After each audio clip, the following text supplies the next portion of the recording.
gear up to learn about machine learning in just 8 minutes. देखें, हम सब अपने तजुर्बात से ही सीखते हैं, ठीक है ना? अच्छा, कभी सोचा है कि अगर हम मशीनों को भी यही सिखा दें कि वो गुजरे हुए डेटा से सीखें, बिल्कुल वैसे ही जैसे इंसान सीखते हैं? फर्क सिर्फ ये होगा कि मशीनें ये काम हमसे कहीं ज्यादा तेजी से और बहुत बड़े स्केल पर करेंगी। यही तो है मशीन लर्निंग का कमाल। तो चलें, देखते हैं कि आखिर ये सब होता कैसे है। ये एक बहुत ही ज़बरदस्त सवाल है।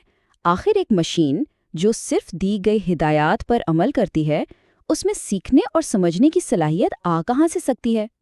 तो देखें, ये कोई जादू नहीं है, बल्कि ये खालिसतन डेटा और रियाजी का खेल है। आइए इसको एक बहुत ही आसान सी मिसाल से समझते हैं। अच्छा, इस पूरे कॉन्सेप्ट को समझने के लिए मिलते हैं पॉल से। पॉल को नए गाने सुनने का बहुत शौक है और वो हर गाने को सुनने के बाद या तो उसे पसंद करता है या फिर नापसंद। सीधी सी बात है। अब पॉल की पसंद नापसंद को आसान रखने के लिए फर्ज कर लेते हैं कि उसका फैसला सिर्फ दो चीज़ों पर मुनहसर है। एक, गाने की रफ्तार यानी टेम्पो, और दूसरी, गाने की शिद्दत यानी इंटेंसिटी। ये दो फैक्टर्स हमारी मशीन के लिए सबसे अहम डेटा पॉइंट्स हैं।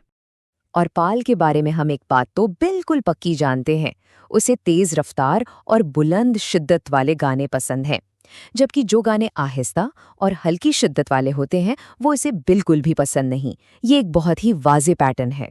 तो अब अगर कोई नया गाना आता है, मान लें गाना ए, जिसका टेम्पो भी तेज़ है और इंटेंसिटी भी बुलंद, तो अंदाज़ा लगाना कोई मुश्किल काम तो नहीं है ना। पाल को ये गाना यकीनन पसंद आएगा क्योंकि ये उसके जाने पहचाने पैटर्न में बिल्कुल फिट बैठता है। लेकिन अब आती है असल कहानी में ट्विस्ट। एक और गाना है, गाना बी। अब इसका टेम्पो और इंटेंसिटी दोनों दरमियाने हैं, ना बहुत तेज ना बहुत आहिस्ता। तो अब क्या होगा? यहाँ आकर हमारा इंसानी अंदाज़ा थोड़ा डगमगा जाता है ना? और बस यही वो पॉइंट है जहाँ मशीन लर्निंग अपना जादू दिखाती है। जब पैटर्न्स बिल्कुल साफ ना हो तो मशीन माजी के डेटा में गहराई से झांककर फैसला करती है। आइए देखते हैं कैसे। मशीन गाना बी को डेटा में उसके जैसे दूसरे गानों के साथ रखकर देखती है, यानी उसके सबसे करीबी पड़ोसी। अब इस मिसाल में देखें तो गाना बी के करीब तरीन 5 गानों में से 4 ऐसे हैं जिन्हें पॉल पसंद करता है और सिर्फ एक गाना ऐसा है जिसे वो नापसंद करता है। तो बस सीधा साधा अक्सरियती फैसला, मशीन पेशगोई करेगी कि पॉल को गाना बी भी पसंद आएगा। ये एक बहुत ही बुनियादी मगर ताकतवर एल्गोरिथम है जिसे के नियरेस्ट नेबर्स कहते हैं। और यहाँ सबसे अहम बात जो याद रखने वाली है वो ये है, मशीन के पास जितना ज़्यादा डेटा होगा उसकी पेशगोइयाँ उतनी ही ज़्यादा दुरुस्त और काबिले भरोसा होंगी। अभी हमने जो देखा वो मशीन लर्निंग की सिर्फ एक छोटी सी झलक थी। हकीकत में मशीनें 3 बुनियादी तरीकों से सीखती हैं: सुपरवाइज्ड, अनसुपरवाइज्ड और रीइंफोर्समेंट लर्निंग। सबसे पहले बात करते हैं सुपरवाइज्ड लर्निंग की। इसमें मशीन एक शागिर्द की तरह सीखती है जिसका एक उस्ताद हो। उसे ऐसा डेटा दिया जाता है जिसमें जवाबात पहले से मौजूद हों, यानी डेटा लेबल्ड होता है। बिल्कुल वैसे ही जैसे किसी को मुख्तलिफ मुल्कों के सिक्के दे दिए जाएं और हर सिक्के पर पहले से लिखा हो कि उसकी क्या कीमत है। यहाँ देखें, सिक्के का वज़न इसका फीचर है, यानी उसकी खासियत, और उसकी करेंसी इसका लेबल या जवाब है। जब मशीन इस तरह के काफ़ी मिसालें देख लेती है तो वो वज़न और करेंसी के दरमियान का ताल्लुक समझ जाती है। इसके बाद जब उसे कोई नया बग़ैर लेबल वाला सिक्का दिया जाएगा तो वो इसके वज़न की बुनियाद पर उसकी करेंसी की बिल्कुल ठीक पेशगोई कर सकेगी। अब आते हैं अनसुपरवाइज्ड लर्निंग की तरफ। यहाँ कोई उस्ताद नहीं है। मशीन को ऐसा डेटा दिया जाता है जिस पर कोई लेबल नहीं होता और उसका काम होता है खुद से उस डेटा में छुपे हुए पैटर्न्स या ग्रुप्स को ढूंढना। इसकी एक बेहतरीन मिसाल क्रिकेट के खिलाड़ियों का डेटा हो सकता है। ज़रा सोचें कि मशीन को बहुत से खिलाड़ियों के रन्स और विकेटों का डेटा दे दिया गया, लेकिन ये नहीं बताया गया कि कौन बैट्समैन है और कौन बॉलर। मशीन खुद ही डेटा का तज्जिया करके 2 अलग-अलग ग्रुप बना लेगी। एक वो जिनके रन्स बहुत ज़्यादा और विकेटें कम हैं, और दूसरा वो जिनके रन्स कम मगर विकेटें ज़्यादा हैं। इस तरह मशीन ने बगैर किसी की मदद के बैट्समैन और बॉलर के कॉन्सेप्ट को खुद ही दरियाफ्त कर लिया। कमाल है ना? तीसरी और सबसे दिलचस्प किस्म है रीइंफोर्समेंट लर्निंग।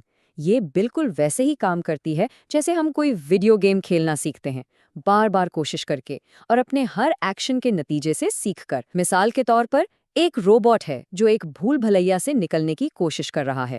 ہر صحیح موڑ پر اسے ایک پوائنٹ ملتا ہے اور ہر غلط موڑ پر اس کا پوائنٹ کٹ جاتا ہے۔ ہزاروں کوششوں کے بعد روبوٹ خود ہی سیکھ جاتا ہے کہ زیادہ سے زیادہ پوائنٹس حاصل کرنے کے لیے بہترین راستہ کون سا ہے۔ اچھا چلیں ایک چھوٹا سا کوئز ہو جائے، دیکھتے ہیں کہ اب تک کتنا سمجھ آیا ہے۔ پہلا سوال یہ ہے، فیس بک ایک تصویر میں کسی دوست کو اس کے نام سے پہچان لیتا ہے کیونکہ ماضی میں اس کی تصویروں کو ٹیگ کیا گیا تھا۔ تو بتائیں یہ کون سی لرننگ ہوئی؟ سوچیں ذرا۔ جی بالکل، یہ ہے سپروائزڈ لرننگ۔ کیوں؟ کیونکہ مشین کو پہلے سے ٹیگ شدہ یعنی لیبلڈ تصویروں سے سکھایا گیا ہے کہ کون سا چہرہ کس نام کا ہے۔ ٹھیک ہے، اگلا سوال۔ نیٹ فلکس ہماری پسند کی بنیاد پر نئی فلمیں ریکمینڈ کرتا ہے، یہ کون سی لرننگ استعمال کر رہا ہے؟ یہ تھوڑا پیچیدہ ہے، لیکن اس کی بنیاد سپروائزڈ لرننگ پر ہے، جہاں ہماری ماضی کی پسند اور ناپسند لیبل کا کام کرتی ہیں۔ ویسے یہ ان سپروائزڈ لرننگ بھی استعمال کرتا ہے تاکہ ہم جیسے دوسرے صارفین کے گروپس بنا سکے۔ اور آخری سوال، بینک کا سسٹم ایک غیر معمولی ٹرانزیکشن کو فراڈ کے طور پر فلیگ کر دیتا ہے، یہ کیا ہے؟ یہ ہوئی انسپروائزڈ لرننگ، کیونکہ سسٹم کو پہلے سے معلوم نہیں ہوتا کہ فراڈ کیسا دکھتا ہے، وہ تو صرف ڈیٹا میں عام پیٹرن سے ہٹ کر یعنی غیر معمولی یا مشکوک سرگرمیوں کو خود ہی تلاش کرتا ہے۔ تو اب جب کہ ہم یہ سمجھ چکے ہیں کہ مشینیں کیسے سیکھتی ہیں، ایک بڑا سوال یہ پیدا ہوتا ہے کہ یہ سب کچھ آج کل ہی کیوں ہو رہا ہے؟ مشین لرننگ کا آئیڈیا تو کئی دہائیوں سے موجود ہے، لیکن آج اس میں اتنی تیزی کیوں آ گئی ہے؟ اس انقلاب کے پیچھے 3 بڑی وجوہات ہیں۔ پہلی، ڈیٹا کا سیلاب، ہم ہر سیکنڈ میں بے تحاشا ڈیٹا پیدا کر رہے ہیں۔ دوسری، اس ڈیٹا کو سٹور کرنے اور اس پر کام کرنے کی ہماری صلاحیت بہت بڑھ گئی ہے۔ اور تیسری اور سب سے اہم، کمپیوٹیشنل پاور، ہمارے پروسیسرز اتنے طاقتور ہو چکے ہیں کہ وہ سیکنڈوں میں پیچیدہ ترین حسابات کر سکتے ہیں۔ ان تینوں چیزوں نے مل کر مشین لرننگ کو حقیقت کا روپ دے دیا ہے۔ اور اب مشین لرننگ صرف ایک ٹیکنیکل لفظ نہیں رہا، بلکہ یہ ہماری روزمرہ کی زندگی میں اتنی گہرائی تک شامل ہو چکا ہے کہ اکثر ہمیں اس کا احساس تک نہیں ہوتا۔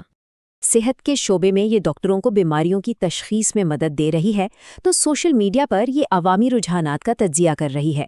مالیاتی دنیا میں یہ فراڈ کے خلاف ایک محافظ کی طرح کام کرتی ہے، اور ای کامرس میں یہ کمپنیوں کو بتاتی ہے کہ کون سے گاہک انہیں چھوڑ کر جا سکتے ہیں۔ رائٹ ہیلنگ ایپس استعمال کرتے ہوئے یہ پیغام ہم سب نے دیکھا ہوگا۔ یہ سرج پرائسنگ کی ایک بہترین مثال ہے۔ یہ ایک شاندار مشین لرننگ ماڈل ہے جو ڈیمانڈ، ٹریفک، موسم اور یہاں تک کہ دن کے وقت جیسے درجنوں عوامل کی بنیاد پر ریئل ٹائم میں قیمتوں کو اوپر نیچے کرتا ہے۔ مشین لرننگ نے ہماری دنیا کو پہلے ہی بہت بدل دیا ہے، اور یہ تو صرف شروعات ہے۔ اس نے ہمارے کام کرنے، بات چیت کرنے اور فیصلے لینے کے طریقے کو ہمیشہ کے لیے تبدیل کر دیا ہے۔ اور اس سے یہ دلچسپ سوال پیدا ہوتا ہے، روزمرہ کا ایسا کون سا کام ہے جو اگلی بار ایک مشین